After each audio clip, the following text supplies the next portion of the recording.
জাকিরের কাছে। ডক্টর জাকির নায়েক, আপনি, আমার নাম রিচার্ড, একজন বাইবেল স্টুডেন্ট, বাইবেল লাভার, এছাড়াও পেশা একজন টেকনিশিয়ান।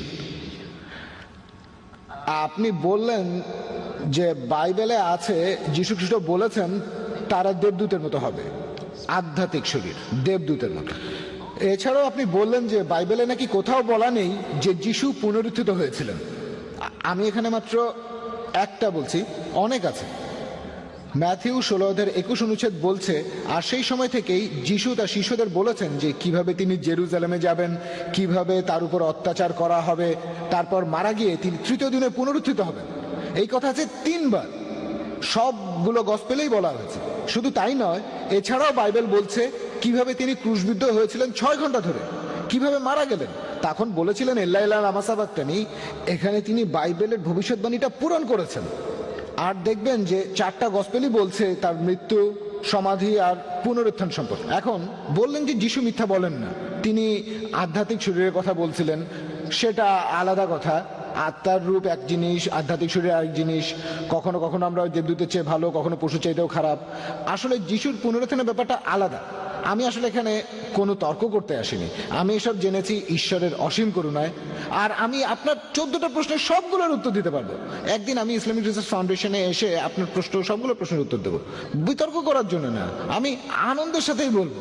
আর কথাটা সত্যি, ট্রিনিটি শব্দটা বাইবেলে নেই, শব্দটা নেই, কিন্তু যীশু খ্রিস্ট ঈশ্বর, এই কথাটা আমি আপনাকে বিভিন্নভাবে প্রমাণ করে দিতে পারি, আপনাকে আমি এটা দেখিয়ে দিতে পারি। আমার কাছে এখানে কিছু লিফলেট আছে, বাইবেলের মধ্যে অঙ্কের বিস্ময়কর খেলা আছে। এটা প্রমাণ হয় যে বাইবেলই সত্যি, এটাই প্রমাণ, বাইবেল পারফেক্ট। তাই আমার কাছ থেকে আপনারাও কালেক্ট করে নিতে পারেন বাইবেলের সত্যতার প্রমাণ। আপনার প্রশ্নটা, আমার প্রশ্নটা হলো, যীশু খ্রিস্ট অনেকবারই বলেছেন তিনি মারা যাবেন, তারপরে পুনরুত্থিত হবেন। আপনাকে আমি আরো অনেক উদ্ধৃতি দিতে পারি।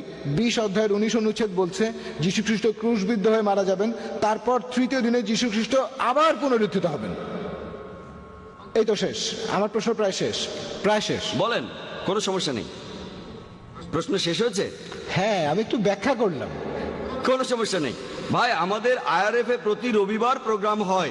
বাইবেলেই সবকিছুর উত্তর আছে, অন্য কোনো ধর্মে নেই। রবিবার আমরা আইআরএফ এ প্রোগ্রাম করে থাকি, ঠিকানাটা আপনি জেনে নিন। প্রত্যেক রবিবার সকাল 10:30।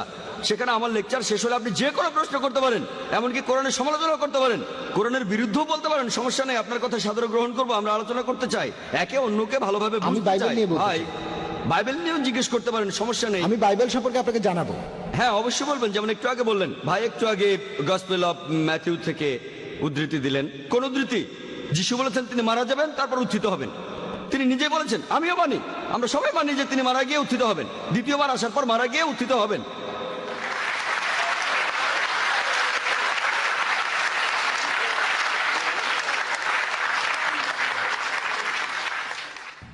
আর দ্বিতীয়বার আসার পর পুনরুত্থান, যেটার কথা কোরআন ও বাইবেলে বলা আছে, সেটাই হবে সত্যিকার পুনরুত্থান, সত্যিকার মৃত্যুর সত্যিকার পুনরুত্থান। আপনি যেটা বলছেন যিশু ক্রুশবিদ্ধ হওয়ার পর মারা গেলেন, আপনি যেটা বলছেন সেটা লোক মুখে শোনে, চোখে দেখা না। আমি জানি কিছু লোক বলছিল আমরা তাকে মৃত দেখেছি, সৈন্যরা বলছিল সেটা। বাইবেলে দেখবেন গসপেল অফ জন 9 অধ্যায়, আমি উদ্ধৃতি দিচ্ছি, গসপেল অফ জন 19 নম্বর অধ্যায় 33 অনুচ্ছেদ, আমরা তাকে মৃত ভেবেছিলাম। যেমন প্যাস্টর মনে করেছিল মেয়েটা মারা গেছে, তিনি আরো বললেন তিনি এক্সপার্ট না, একজন সাধারণ মানুষ। তাহলে একইভাবে সৈন্যরা তাকে মৃত ভেবেছিল। এখন চিকিৎসা বিজ্ঞানে দেখেন, ডাক্তারদের স্টেথোস্কোপ লাগে নারীর স্পন্দন বোঝার জন্য, এছাড়া বিভিন্ন machine, ECG, EEG, heartbeat, brain, তারপর ডাক্তাররা ভুল করে।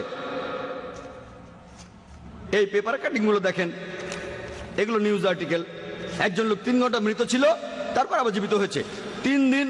অনেক, এটা দক্ষিণ আফ্রিকায়, ফিলিপিন্সে অনেক কেস আছে। ডাক্তার পরীক্ষা করেছে যন্ত্রপাতি দিয়ে, এখানে সাধারণ সৈন্যরা পরীক্ষা করে বলছে, তার মানে এই না তিনি মৃত।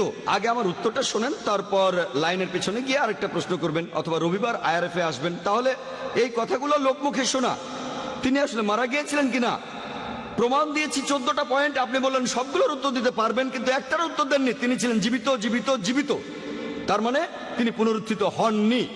তিনি একদিন পুনরুত্থিত হবেন, আমিও মানি, প্রত্যেক মুসলমানই মানে। দ্বিতীয়বার যখন তিনি আসবেন, সেবার পুনরুত্থিত হবেন। আর পবিত্র কোরআন বলছে, সূরা মাইদার 116 ও 117 নম্বর আয়াতে উল্লেখ আছে, যিশু বলেছেন যে হে আল্লাহ, তুমি এখানে সাক্ষী, আমি তাদের কখনোই বলিনি আমার উপাসনা করো বা আমি আল্লাহ, বরং আমি বলেছি আবদুল্লাহ আল্লাহর ইবাদত করো, রাব্বি ওয়া রাব্বুকুম, তিনি আমাদের সকলের প্রভু। যীশু খ্রিস্ট সেটাই প্রচার করেছেন যেভাবে আল্লাহ তাআলা নির্দেশ দিয়েছেন। তিনি বলেছেন তোমরা শুধু এক আল্লাহর ইবাদত করবে, নিজেকে তিনি আল্লাহ বলেননি। আমি এই কথা আগেও বলেছি, গোটা বাইবেলে স্পষ্ট করে আপনি কিছুই পাবেন না। আপনি বললেন বাইবেলে নাকি এমন কথা আছে যিশু বলেছেন তিনি ঈশ্বর, গোটা বাইবেলে স্পষ্ট করে বলা আছে এমন কথা কোথাও পাবেন না যেখানে যিশু তার নিজের মুখে নিজেকে ঈশ্বর দাবি করেছেন আর বলেছেন আমার উপাসনা করো।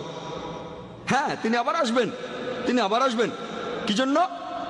কোরআন বলছে সূরা নিসার 158 নম্বর আয়াতে উল্লেখ করা হয়েছে যে আল্লাহ সুবহানাহু ওয়া তাআলা তাকে নিজের কাছে তুলে নিয়েছেন, তাকে জীবন্ত তুলে নিয়েছেন।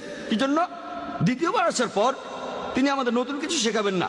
পবিত্র কোরআনে সূরা মাইদা 3 নম্বর আয়াতে আছে আজ তোমাদের দ্বীনকে পূর্ণাঙ্গ করলাম, ইসলামকে তোমাদের দ্বীন করলাম, তোমাদের জন্য বিশ্বাস পূর্ণাঙ্গ করলাম।